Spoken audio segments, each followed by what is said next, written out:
మైబాద్ జిల్లా సమితి తరపున జాతీయ విద్యా విధానం రద్దు చేయాలని reject BJP, reject NEP, save India, save education అనే డిమాండ్లతో సంతకాల సేకరణ చేపట్టారు. ఈ సంతకాల సేకరణకు విద్యార్థులు, ప్రజల వద్ద నుండి భారీ స్పందన వచ్చింది. కేంద్ర ప్రభుత్వ విద్యను పూర్తిగా నిర్వీర్యం చేసి పేద మధ్యతరగతి వర్గాలకు విద్యను దూరం చేసే కుట్ర అమలు చేస్తున్నారని, దానిలో భాగంగా కేంద్రంలో నూతన జాతీయ విద్యా విధానం 2020 తీసుకొచ్చారని విమర్శించారు. దేశంలో జాతీయ విద్యా విధానం వల్ల దాదాపు 90% విద్యార్థులు నాణ్యమైన విద్య పొందే హక్కును కోల్పోతారని, విద్యా వ్యాపాకరణ వలన ఎస్సీ, ఎస్టీ, బీసీ, ఓబీసీ మైనార్టీలకు సామాజిక న్యాయం దూరం చేస్తూ రాష్ట్రాల హక్కులను కాలరాసే విధంగా ఉందని ఆందోళన వ్యక్తం చేశారు. కేంద్ర రాష్ట్ర ప్రభుత్వాలు విద్యారంగ సమస్యలను గాలికి వదిలేశాయని ఆరోపించారు.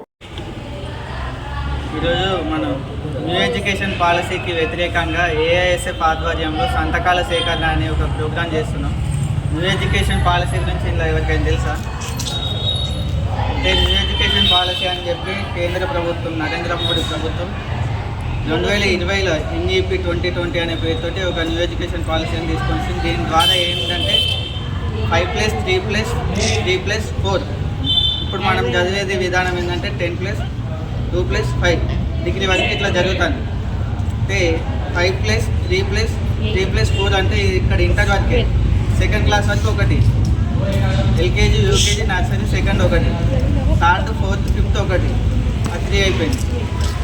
6th, 7th, 8th ఇది ఇంకో 3 అయిపోయింది.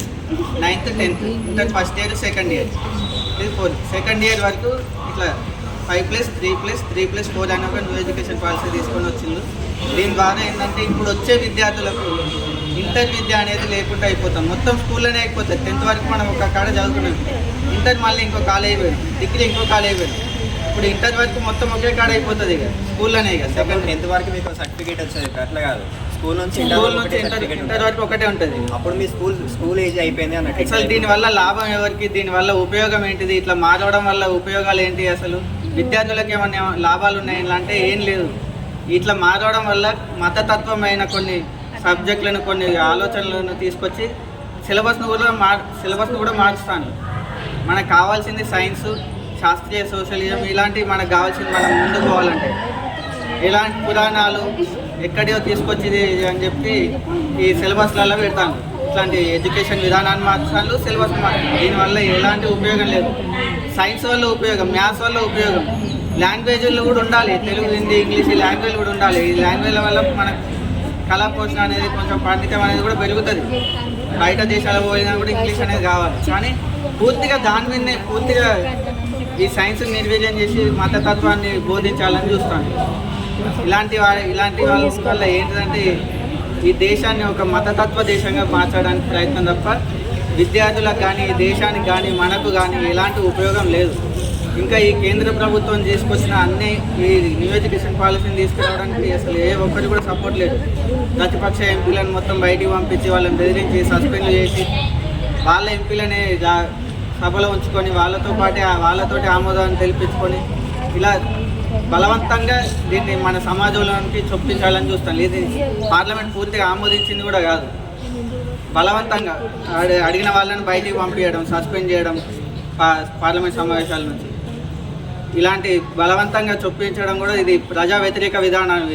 ఇలాంటి ప్రజా వ్యతిరేక విధానాలను మనం తిప్పి కొట్టడానికి అని చెప్పి ఈ సంతకాల సేకరణ చేస్తున్నాం. దీంతోపాటు దీని మీద ప్రజలకు కూడా అవగాహన కల్పించండి. మీరు కూడా ఇలాంటి ఉపయోగం లేని స్కీములను తీసుకొచ్చి మనల్ని ఏదో చేస్తాను, ఏదో అంటే మాటలతోటే కోటలు కడతారు, అట్లాంటివి చేస్తాను. ఉపయోగం లేని తీసుకొచ్చి ఇలాంటి వాటికి మోసపోకుండా నెక్స్ట్ బీజేపీకి కానీ, కేంద్ర ప్రభుత్వానికి కానీ ఓట్లు వేయకుండా మీరు ఆపి ఈ నియంత్రణ, ఈ ప్రజా వ్యతిరేక పాలనను సాగించే ఈ ప్రభుత్వాన్ని గద్దె దించడానికి మీరు కూడా కృషి చేయండి. దీని గురించి మీ కేంద్ర ప్రభుత్వం ఎలాంటి స్కీములు తీసుకొస్తుంది, వాళ్ళు స్కీముల వల్ల మనకు ఉపయోగాలు ఏంటి, మీరు కూడా ఆలోచన చేయాలి ఒకసారి.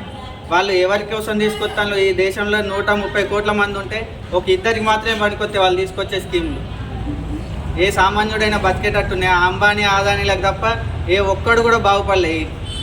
ఎవరైనా బాగుపడ్డారు. కరోనా అన్నారు. కరోనా అప్పుడు జరిగినది, తర్వాత రేట్లు పెరిగినాయి. అన్ని దేశాలలో నార్మల్ అయినాయి రేట్లు. అన్ని దేశాలలో ఎప్పుడు కరోనా కంటే ముందు ఎట్లున్నాయి అట్లనే జరుగుతుంది.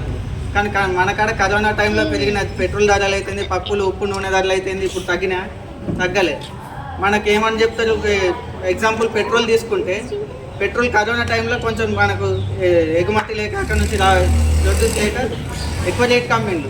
ఇప్పుడు ప్రొడక్షన్ బాగానే ఉంది. కరోనా కంటే ముందే రేట్ ఉందో అదే రేటుకి మన ప్రభుత్వానికి వాళ్ళు ఇస్తాను ఇప్పుడు. కానీ మన ప్రభుత్వం కరోనా కంటే ముందున్న రేటుకే మనకి ఇస్తుందా? లేదు. కరోనా అప్పుడు ఎలాంటి రేట్లు అయితే కొనసాగించింది, ఇప్పుడు అదే రేట్లు కొనసాగిస్తుంది. దీనివల్ల ఎవరికి ఉపయోగం? దీని ద్వారా డీళ్లు కుదిరించుకున్న అంబానీ అదానీలకు మాత్రమే ఉపయోగం. వాళ్ళు ఒక కార్పొరేట్ శక్తుల కోసం తప్ప సామాన్యుని కోసం ఈ ప్రభుత్వం పనిచేస్తలేదు. ఇలాంటి ప్రభుత్వాన్ని మనం గద్దె దించాలి.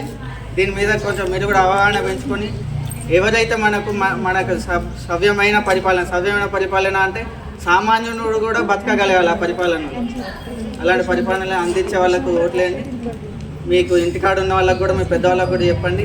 ఇప్పుడు మన విద్యార్థుల సమస్య అయినటువంటి ఎడ్యుకేషన్ పాలసీకి వ్యతిరేకంగా మీ అందరు కూడా ఫ్లెక్సీ మీద చేయాల్సిందిగా కోరుకుంటున్నాను.